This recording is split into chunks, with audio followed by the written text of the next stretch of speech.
I have been a postmaster for 31 years and a telegraph operator for 11 before that, which means I have spent the better part of my working life reading other people's words and keeping my mouth shut about them. A man in my position learns things he has no right to know and carries them the way you carry a stone in your boot. You feel it with every step, but you don't stop to dig it out in polite company. So I want you to understand what it means when I tell you this story. I am telling it now because I am 74 years old and I have earned the right, and because Hale Morrow died last winter and Nora followed him in March, and there is no one left to be embarrassed by the truth. Their daughter Bess knows the outline of it. She asked me once, a few years back, if I knew what had really happened between her mother and that man, and I told her I'd set it down when the time came. This is me setting it down. I will tell it the way I saw it, from behind my counter and through my window, and on the occasions when the business of the town put me in the same room with the both of them. I am not a man given to embellishment. What I tell you happened. What I don't know for certain, I'll say so. Caldwell Ford in 1882 was not a large town, but it was a serious one. We had a freight depot, a mercantile, a feed and grain, 2 saloons, one respectable, one less so, a church that the Baptists and the Methodists took turns using on alternate Sundays, and my post and telegraph office, which sat at the corner of Main and Arroyo Street and served, whether I liked it or not, as the town's central nervous system. People came to me for news before they went anywhere else. They wired their sons about land prices and their sisters about sick mothers, and sometimes, in the small hours when the line was quiet, they wired things to people they would never say out loud. I had been in Caldwell Ford since 1869. I knew everyone.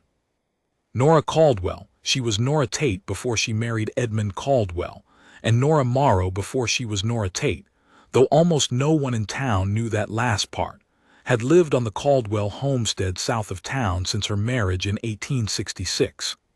Edmund Caldwell was a decent man, steady and fair, not given to cruelty or excess. He ran 160 acres of grass and grain, kept a small cattle herd, and treated his wife with a quiet and undemonstrative respect that passed for a good marriage in those days. They had one daughter, Bess, born in 1868.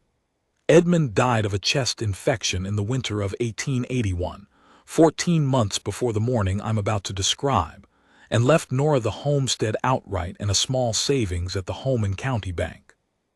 By the spring of 1882, Nora had been a widow for just over a year. She was 41 years old. She came into town on Wednesdays and Saturdays for supplies and post, spoke to people with a civil brevity that some mistook for coldness and that I understood as privacy, and ran her place with a competence that several of her male neighbors found quietly unsettling. She had hired a man named Tuck Albright to help with the cattle work, and a girl from the Mennonite settlement to help in the house 2 days a week, and she had not, as far as I could observe, spent a single unnecessary hour grieving in public. What she did in private was her own business, and I kept it that way. I should tell you about the spring of 1864, because you need to understand what came before. I was not yet the postmaster in '64. I was the telegraph operator, newly installed, 23 years old and still surprised every morning that the job was mine. The town was smaller then, and the war was a long way off but present in everything. The cost of iron, the shortage of younger men, the way the older ones talked about it in the saloon as though they were personally responsible for its outcome. Nora Tate was 23 that spring, the youngest daughter of Amos Tate, who ran the largest dry goods operation in the county and sat on the town council, and considered himself, with some justification, the nearest thing Caldwell Ford had to an authority on matters of propriety and social order. She was not a woman who announced herself. She was quiet, particular, and had a way of listening to a conversation that made you feel she was hearing several layers of it at once. Men who expected a meek girl were often surprised to find something more considered behind those gray eyes. Hale Morrow had been working for her father since he was 16. He was a big, rangy kid from somewhere in the Panhandle, no family to speak of, good with horses and better with numbers than he let on. By the time he was 20, he was running Amos Tate's freight wagons on the western routes, and by 22, he was the man Tate trusted most to move goods and money across difficult country. He slept in the bunkhouse behind the dry goods and ate most of his meals at the Tate table, which is how it started. I knew about it before most people did because I was 23 and paying attention to things I perhaps shouldn't have been. I saw the way she handed him his mail. There was a particular stillness in her hands when she passed something to him that wasn't there with anyone else. I saw the way he stood at the edge of a room she was in, not looking at her, which was its own kind of looking. I said nothing. It wasn't my business. Amos Tate found out in March of '64. I don't know how exactly. Someone saw something, or he found a letter, or one of the bunkhouse hands said something careless over a drink. What I do know is what happened next, because it came through my office. On the 14th of March, 1864, Hale Morrow received a telegram from a freight concern in Santa Fe, New Mexico Territory, offering him a position at a wage that was nearly double what Tate was paying. The offer was detailed and specific, and it arrived at a time, I realized later, that was not entirely coincidental. Amos Tate knew a man in Santa Fe. 2 days later, Hale Morrow left Caldwell Ford. He came to my window the morning he left, handed me an envelope, told me to hold it until he sent word where to forward it, and then climbed onto his horse and rode south. He did not look like a man taking a new job. He looked like a man who had been handed a choice that wasn't really a choice at all. The envelope sat in my drawer for 6 weeks. Then a forwarding address came, a freight outfit in Las Cruces, and I sent it on. I never learned what was in that envelope. Nora Tate married Edmund Caldwell in September of 1866, 2.5 years after Hale Morrow rode out of town. She wore a plain gray dress, and she made her vows in a clear, steady voice, and I watched from the third pew and thought about a drawer and an envelope, and a man who had sent no forwarding address for 6 weeks, and I kept my thoughts to myself. That is the before. Hale Morrow rode back into Caldwell Ford on a Wednesday morning in April of 1882, and I was the first person in town to know it. I knew it because the wire had come the previous Thursday, a short message, no more than 12 words from a relay station in Amarillo, addressed to no one in particular, but with the sender identified as H. Morrow. Passing through Caldwell Ford end of April, need livery and a room. Orrin Finch still the telegraph man. I stared at that for a long time. Then I wired back, still here, come ahead. I did not tell anyone he was coming. It was not my place, and also I wanted to see what happened when he arrived, with no one having been prepared. He rode in on a Wednesday because that was the day Nora came to town. I will not say he planned it that way. I genuinely don't know, but I noticed. He came in from the South Road, which put him past my window first. He had aged the way hard men age, the lines deeper, the gray at the temples showing under the brim of a trail-worn hat, the shoulders still square but carrying something heavier than they had at 22. He had a good horse, a gray gelding with trail miles in him, and he rode the way men ride when they have been in the saddle most of their adult lives, easy and economical, like the horse was an extension of his thinking. He came straight to my window. "Orrin," he said. "Hale," I said. He looked at me for a moment, and then he looked past me at the rows of postal boxes and the telegraph equipment and the wall of the office that he had looked through many times when he was young. He seemed to be taking stock of something. "How long you been postmaster?" he asked. 11 years, I said. "Good job for a man who knows things and keeps quiet." "It has its advantages," I said. He paid for a week at the Home and House, which was our hotel, and took his horse to the livery, and that was when I saw Nora's wagon coming down Main Street from the north. She had not seen him yet. She was looking at something in the bed of the wagon, checking a list or adjusting a crate, and she was wearing a dove-gray work dress and a bonnet she'd pushed back from her face because the morning was warm. Her daughter Bess was with her, 17 years old by then, sitting up straight on the wagon seat with the easy posture of a girl who'd ridden wagons all her life. Hale came out of the livery door and stopped. He saw her before she saw him. I was watching from my window, which I'm not ashamed to say, and I saw the moment of it. He went absolutely still, the way a man goes still when something he has been bracing for, without knowing he was bracing for it, finally arrives. His hand tightened once on the livery post and then relaxed. Nora looked up. The distance between them was perhaps 40 feet. Main Street was not especially busy at that hour, but there were people. The mercantile was open. A couple of riders were at the saloon rail. The freighter's boy was sweeping the walk in front of the grain, and all of them were going about their business, and not paying any particular attention to a woman on a wagon and a man standing in front of the livery. I was paying attention. She saw him.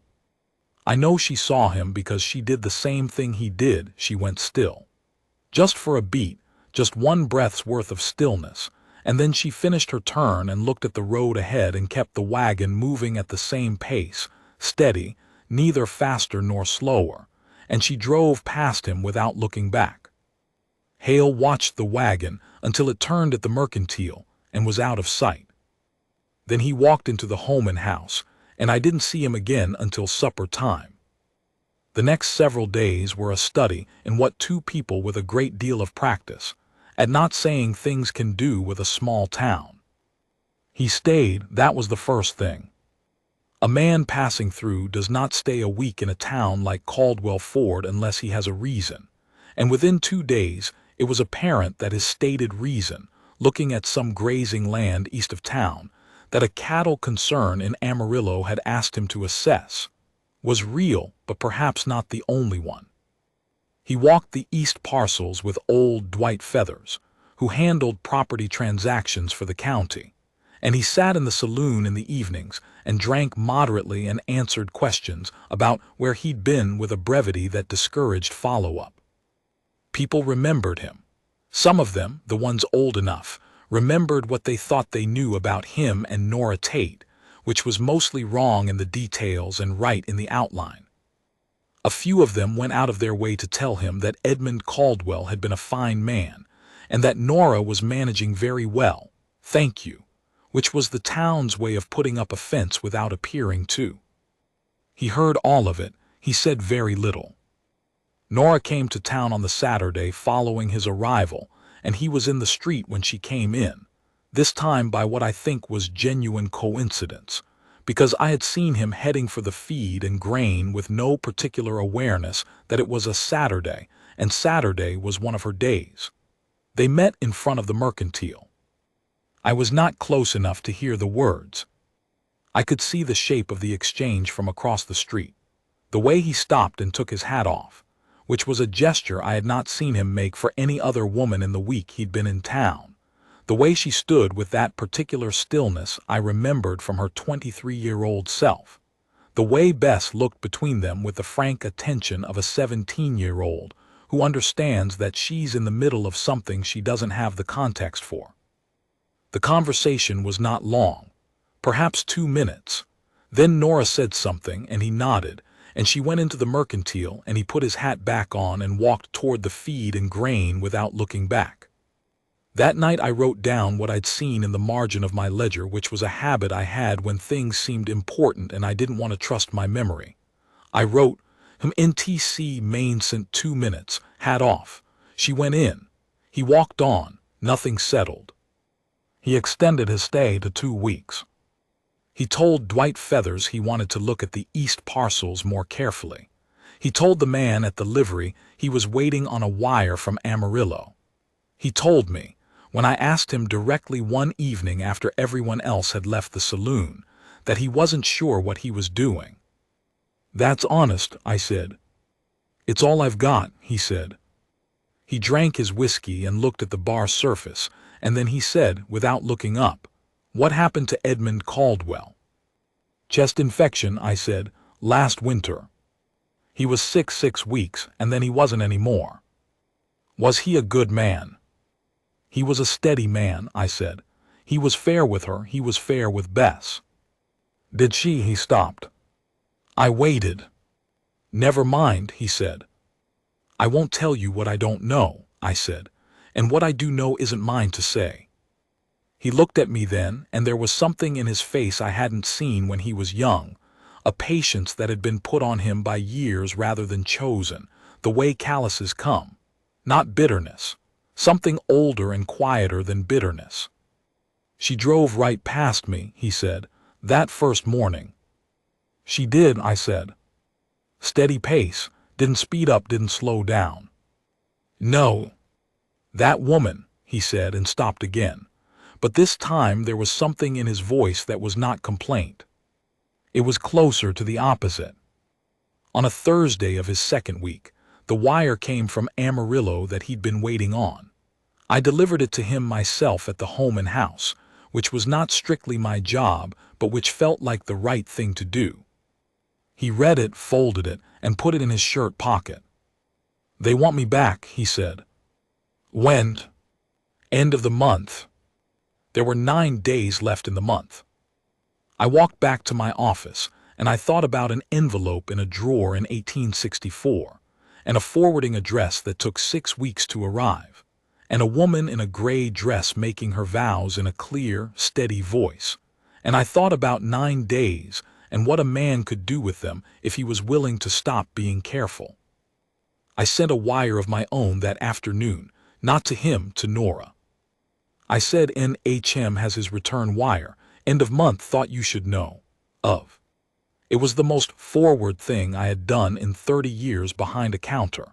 I sat and waited to see if she would come in and dress me down for it. She didn't come in. She didn't send a reply either. What she did was send Bess into town the next morning with a note for the home and house, addressed to H. Morrow and sealed. I do not know what was in it. But he saddled his horse that afternoon and rode south on the Arroyo Road, which was the road to the Caldwell homestead. I learned what happened at the homestead partly from Bess, who told me some of it years later, and partly from what I observed when Hale came back into town that evening, and partly from what Nora told me herself. Once, on a cold December afternoon 3 years after the fact, when we were waiting out a sleet storm in my office, and she was uncharacteristically inclined to talk. I'll give it to you the way I understand it, which is as close to the truth as an old postmaster can get. He rode in at the front gate of the Caldwell homestead just after midday, and Nora was in the yard. She had been working the kitchen garden on the south side of the house, and she came around to the front when she heard the horse. She was wearing a work apron, and her hair was down from whatever she'd had it in, pushed back with one hand, and she had soil on her wrists from the garden. He dismounted and tied his horse and stood at the gate. She did not invite him in immediately. She stood where she was on the other side of the gate and looked at him, and neither of them said anything for a moment. Then she said, "I got your letter." He had written her a letter, not the note, a letter, separate, which he had left unsealed at my office 2 days earlier with a request that I seal and deliver it if he left town without speaking to her. He had said to keep it otherwise. I had sealed it on Monday and held it. He must have asked me to send it when he got the Amarillo wire, or perhaps the note from Bess had made it unnecessary.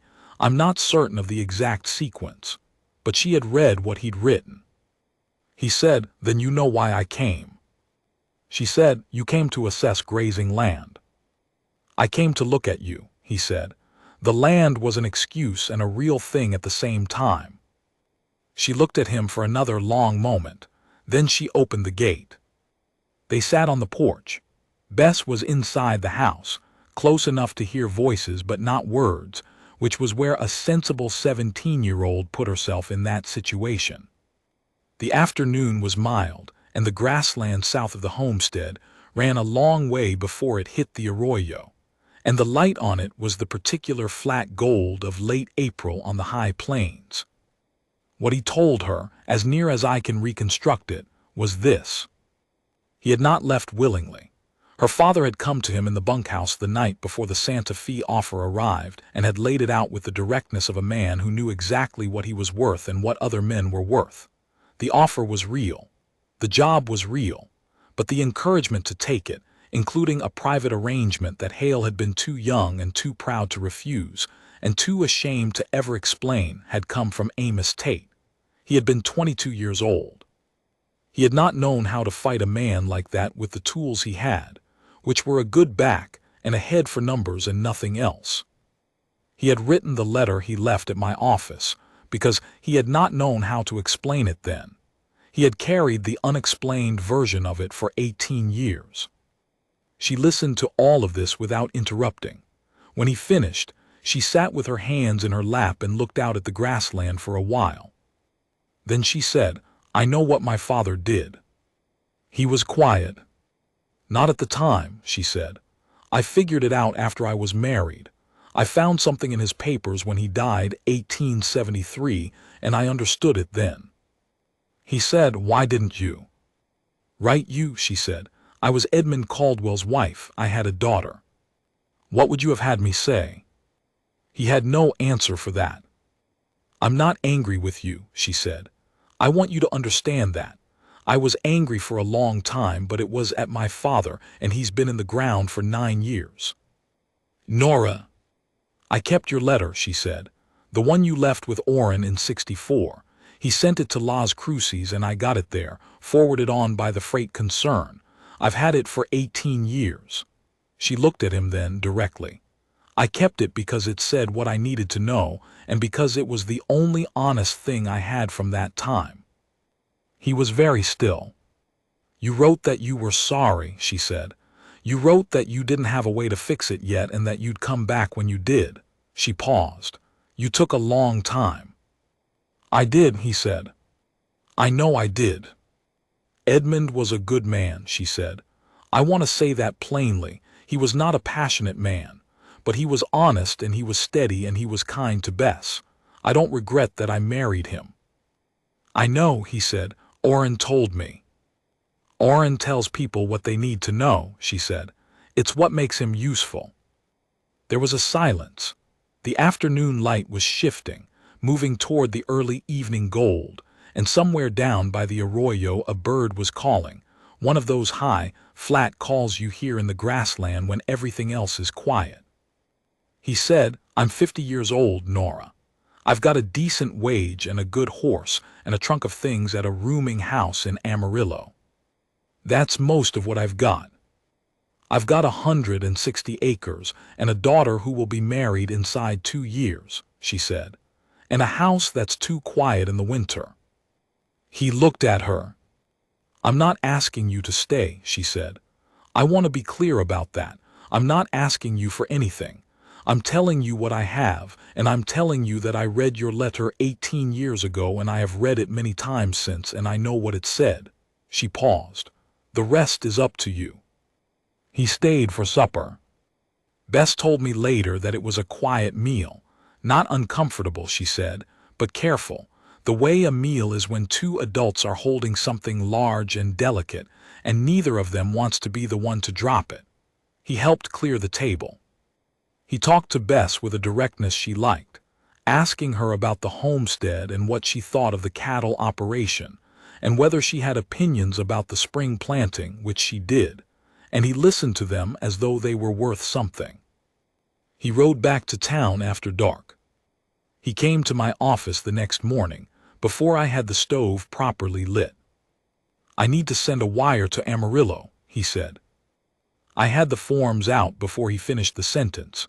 He wrote for a moment and slid it across the counter. "To Hargrove Cattle, Amarillo. Will need additional time before returning. 2 weeks minimum. Apologies for the delay. H. Morrow." "They won't like that," I said. "No," he said. "They won't. What are you going to do with 2 weeks?" He looked at me, and I saw something in his face that I had not seen there before in all the days since he rode in, a kind of settled quality, as though he had put something down after carrying it a long time, and his body hadn't quite caught up to the fact that his arms were empty. "I'm going to find out if there's anything salvageable on the east parcels," he said. "I'm going to help Nora Caldwell figure out why her south fence keeps coming loose, and I'm going to eat supper at the Caldwell homestead as often as she'll have me." "That seems like a reasonable plan," I said. "It's the first reasonable plan I've had in about 18 years, he said, and went back out into the morning. I watched it happen over those 2 weeks the way you watch a thing you've waited a long time to see. He rode out to the Caldwell place on 3 of the first 5 days, which was often enough to be noticeable and measured enough not to be reckless. The south fence problem turned out to be a matter of a dry creek bed that had shifted slightly over a decade and was undermining 2 of the corner posts, a practical problem that required digging and resetting and the better part of 2 days, and he did the work alongside Nora's hired hand Tuck Albright, and by the end of the second day, Tuck had apparently decided that Hale Morrow was a man worth working beside, which was a more important opinion than anyone's in town. Nora did not change her manner in public. She came to town on her Wednesdays and Saturdays, collected her post, spoke to people with the same civil brevity, and if she was aware that the town was paying attention to the fact that a certain trail boss from Amarillo had ridden out her road twice in a week, she gave no sign of it. This was typical of her. Nora Caldwell had been managing what the town thought about her for most of her adult life, and she was good at it. Bess, who was 17 and therefore considerably less careful, told 2 friends that her mother had a caller from Amarillo who had known the family years back and was helping with the south fence. This was technically accurate in every particular and communicated exactly what she intended it to. I got the story secondhand within 48 hours, and it was already slightly different from what Bess had said, which is how information travels in a small town. What I saw directly, on the Saturday of his first extension week, Hale walked into my office and asked if there was anything he could help me with. I looked at him.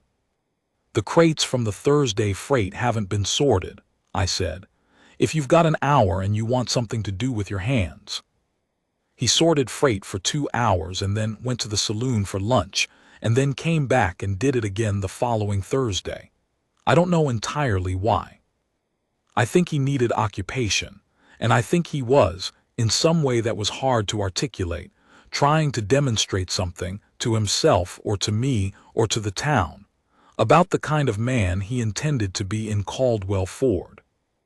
On a Tuesday evening in his second extension week, Nora came to my office at closing time.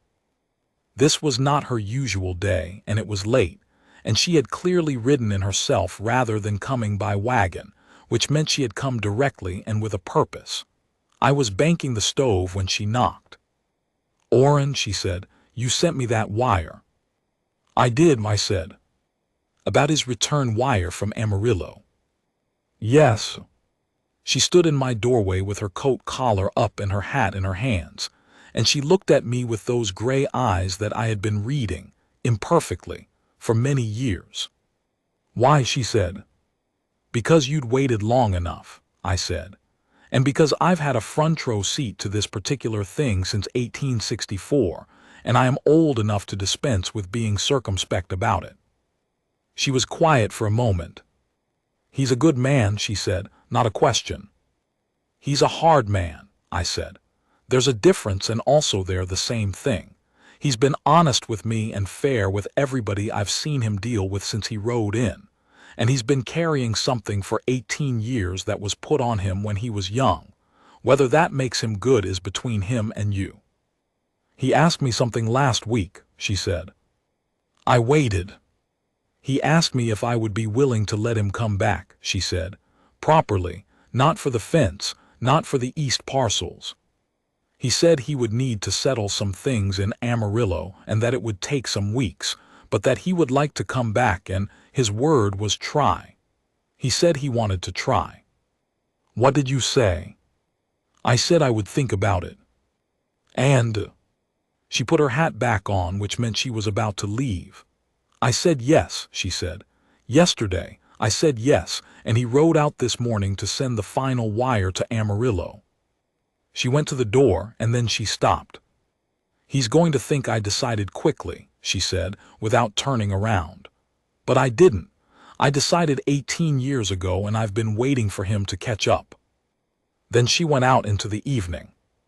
He rode out of Caldwell Ford on a Friday morning at the end of April, headed for Amarillo to settle his affairs. He came to my window before he left. "I'll be back in 6 weeks," he said. "I'll keep an eye on things," I said. He put out his hand and I shook it. He had a hard, dry grip, the grip of a man who has done outdoor work in all seasons for 30 years. "Orrin," he said, "that letter I left with you in '64. "She got it," I said. "I sent it on to Las Cruces when the forwarding address came." "I know," he said. "She told me." He looked at me for a moment. "I wasn't sure all those years. I wasn't sure she'd gotten it." "She got it," I said. "She kept it."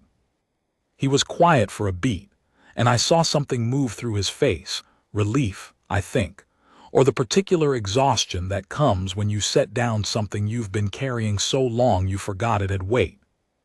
"All right," he said. Then he went to his horse and rode south, which was the road to Amarillo, and I watched him until the dust of the south road took him. He came back in 5 weeks, not 6. Nora Caldwell married Hale Morrow in September of 1882, in the same church where she had married Edmund Caldwell 16 years earlier.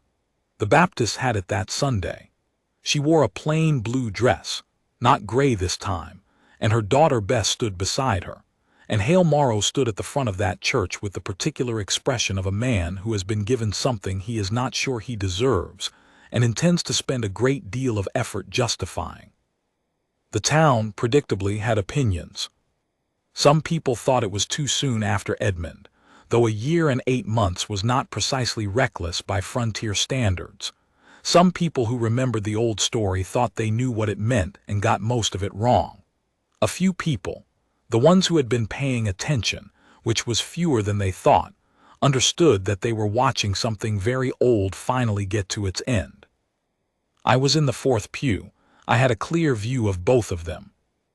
When the minister asked if she would take this man as her husband, she said "I will" in the same clear, steady voice she had used at the age of 25. And this time, I did not think about envelopes in drawers or letters forwarded to Las Cruces. I thought about a woman in a wagon driving down Main Street at a steady pace, neither faster nor slower, giving nothing away, and an old man sorting freight crates in my back room because he needed to demonstrate something to himself. I thought, well, it took 18 years and the intervention of a postmaster who overstepped his professional boundaries, but here it is. They had 21 years together. Hale sold his arrangement in Amarillo within a year and took over the management of the east parcels he'd assessed, which turned out to have good grass and water access, and built them into a reasonable operation that adjoined the Caldwell homestead. He was not a demonstrative man in public, but the town learned fairly quickly that he was a man who finished what he started and paid his debts, and did not say things he didn't mean. Bess married a young man from over in the Feathers County in 1885, and they settled 8 miles away, and Hale attended the wedding and danced exactly once and looked entirely unsuited to it, and completely unbothered by that fact. Nora never became more talkative than she had been. She ran her house and her garden and her share of the operation with the same particular competence, and she came to town on Wednesdays and Saturdays and spoke to people with the same civil brevity, and if anything she seemed, in the years after the wedding, slightly more comfortable in her own skin, as though something that had required a certain amount of energy to maintain had been quietly set down. I had Christmas supper with them most years, from 1883 until my knees got too bad for the ride out, and I can tell you that they were not a house given to displays. What they were was a house where people spoke to each other as though what the other person said was worth listening to, and where the practical business of the place got done without a great deal of theater, and where the silence, of which there was a fair amount, two quiet people in a quiet house, was the comfortable kind and not the other kind. Once in the winter of 1894, I was out there for the holiday, and I was coming in from the outhouse in the cold, and I passed the kitchen window. They were at the table, just the two of them, Bess's family having left an hour before, and he had said something that made her laugh. A real laugh, unguarded, the kind I had rarely heard from Nora Caldwell in 30 years. And he was looking at her with an expression that I will not try to describe precisely, except to say that it was the expression of a man who has been given something he is not sure he deserves, and has spent 12 years justifying it, and considers the account still open. I went in the back door and made a great deal of noise with the boot scraper and announced myself loudly, and by the time I got to the kitchen, they were both entirely composed and Nora was pouring coffee. Neither of them mentioned it, neither did I. Hale Morrow died in January of 1903, in his own bed, of the kind of quiet internal failing that carries off old men in winter. He was 70 years old. He had been slowing down for a couple of years, bad hip, some trouble with his chest in the cold, but his mind was clear until near the end, and the last time I saw him coherent he was giving Bess's oldest boy, who was 16, an extremely detailed opinion about the proper way to build a gate latch, which the boy listened to with the patient attention of someone who understood he was receiving something more than instructions. Nora was with him at the end. Bess was there, and the grandchildren, and I was there too because she had sent Bess's husband for me, and I think she wanted someone who had known the full shape of things. He died on a Tuesday morning early, before the light was properly up. It was a quiet death. He had been sleeping, and then he was not breathing, and it was a long moment before any of us in the room understood the difference. Nora sat with him for an hour after. None of us troubled her about it. She buried him on the homestead, on the east side of the house, where you can see the parcels he'd built up over 20 years, the grass running a long way to the arroyo in good weather, the light falling flat and gold in the afternoons the way it had the first day they sat on the porch together. She put a plain stone. She did not put more words on it than she thought it needed, which was his name, his years, and a single line I will not repeat here because it was hers to say, and I don't think she said it for anyone but him.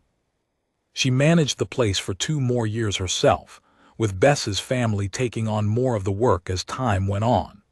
She was still coming to town on Wednesdays when she could make the ride, still speaking to people with the same civil brevity, still running the house with the same careful competence. She died in March of 1905, 2 years and some weeks after him. Bess said she went easily. One morning she simply did not come down for breakfast, and when Bess went up she was in her bed and had been gone some hours, and there was on her face the expression of a woman who had put the last thing she was carrying down and found the weight finally lifted. They buried her next to him, on the east side of the house. Bess asked me some years after what I thought her mother had felt through all of it.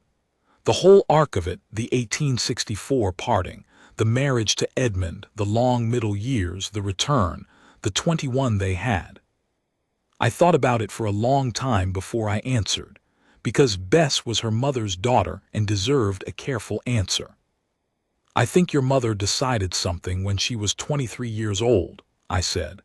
And then she did what the life in front of her required of her, and she did it well and without complaint. And when the thing she decided came back around, she met it with both hands. Bess was quiet for a moment. She kept his letter, Bess said. The one from 1864, I found it in her things after. I know, I said. I'm the one who sent it. She kept it for 40 years, Bess said. Your mother was a woman who kept things that mattered to her, I said. She just didn't make a production of it. Bess smiled at that, the particular smile that was Nora's smile in a younger face. No, she said, she certainly didn't. I am 74 years old and my knees are bad, and I have been the postmaster of Caldwell Ford for 31 years and the telegraph operator before that. And I have in that time read a great many words that were not intended for me, and kept my mouth shut about most of them. I am setting this one down because someone should, and because I am the one who saw it from the beginning, and because a woman kept a letter for 40 years, and a man came back 5 weeks early when he'd said 6, and because I think those two things together say most of what there is to say about what a life can hold, if you are patient enough and honest enough and willing to let the other person catch up. She'd kept his name all those years, in the letter and in whatever she carried in that particular stillness of hers. And the morning he rode back, she was still the only thing he saw. I know because I watched. It's what I do.